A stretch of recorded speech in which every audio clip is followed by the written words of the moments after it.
Baik, Assalamualaikum warahmatullahi wabarakatuh. Perkenalkan, nama saya Niki Dwi Fernanda dengan NIM 2020 10 11 068. Jadi di sini saya akan menjelaskan tentang profesi dan organisasi wadah advokat.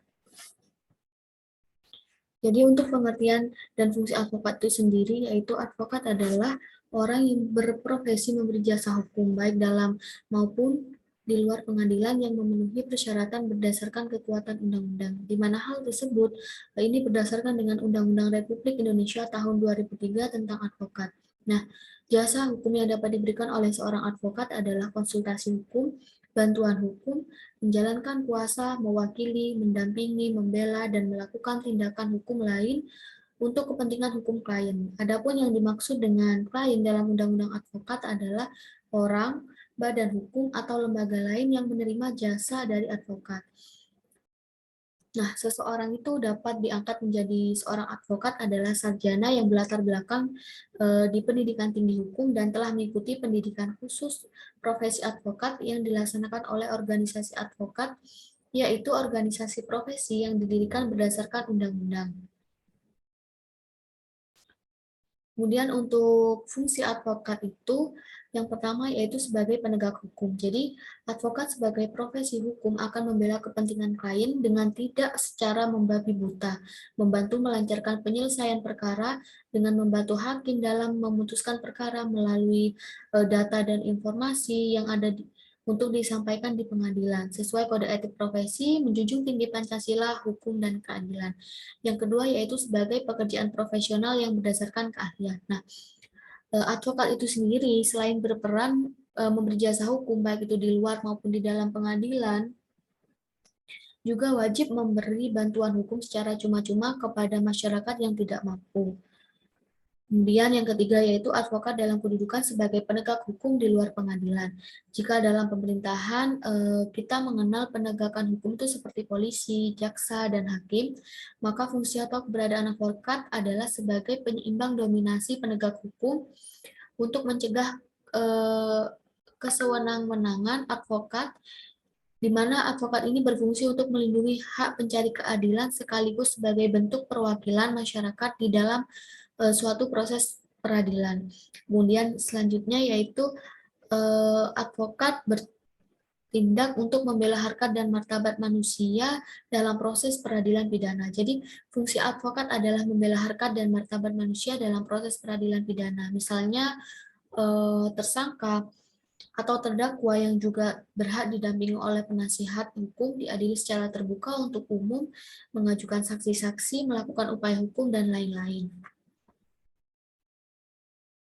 Nah, kemudian untuk kedudukan hukum profesi advokat dan tata cara menjadi advokat tersebut, yaitu yang pertama kedudukan hukum profesi advokat, yang mana ketentuan mengenai ini diatur di dalam pasal 5 ayat 1 Undang-Undang Advokat yang memberikan status kepada advokat sebagai penegak hukum yang mempunyai kedudukan setara dengan penegak hukum lainnya dalam menegakkan hukum dan keadilan. Jadi advokat ini berstatus sebagai penegak hukum bebas dan mandiri yang dijamin oleh hukum dan peraturan perundang-undangan.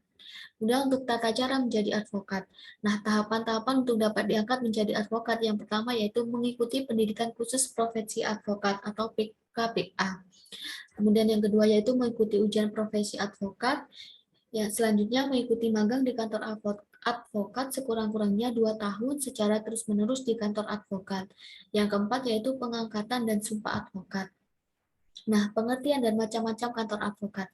Pada Peraturan Nomor 18 Tahun 2003 tentang Advokat Pasal 1 Ayat 1, di mana pengertian lengkap terdapat pada Undang-Undang Nomor 18 Tahun 2003 Pasal 1 mengenai advokat, di mana jadi ini sama halnya dengan pengertian advokat. Advokat adalah orang yang berprofesi memberi jasa hukum baik di dalam maupun di luar pengadilan yang memenuhi persyaratan berdasarkan ketentuan undang-undang yang mana telah saya jelaskan pada slide pertama. Kemudian untuk macam-macam kantor advokat. Jadi kantor hukum atau kantor advokat dapat berbentuk yaitu usaha perseorangan. Prosedur pendirian kantor advokat yang berbentuk usaha perseorangan. Kemudian untuk firma, prosedurnya yaitu pendirian kantor advokat yang berbentuk firma.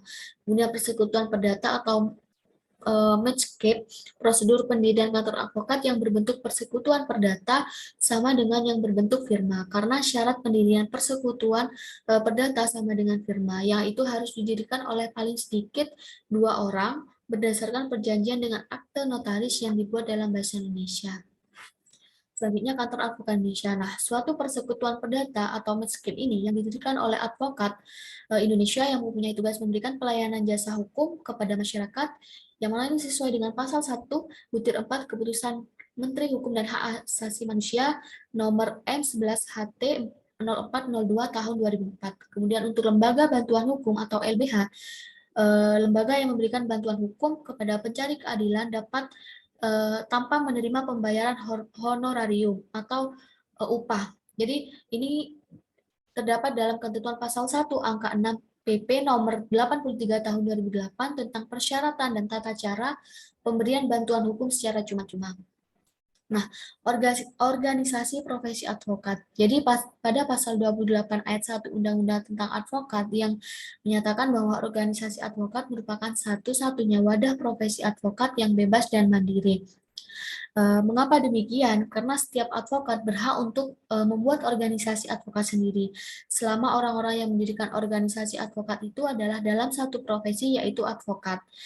Jadi tidak boleh misalkan ada advokat dan polisi. Jadi memang harus satu profesi, yaitu advokat dan advokat. Namun perlulah dibentuk lagi satu wadah tunggal khusus yang bertugas untuk melakukan 8 kewenangan yang terpisah dari pengertian organisasi advokat itu sendiri. Untuk organisasi bantuan hukum atau lembaga bantuan hukum yang biasa disebut dengan LBH, yaitu merupakan lembaga dari bantuan hukum, lembaga yang memberikan bantuan hukum kepada pencari keadilan tanpa menerima pembayaran honorarium.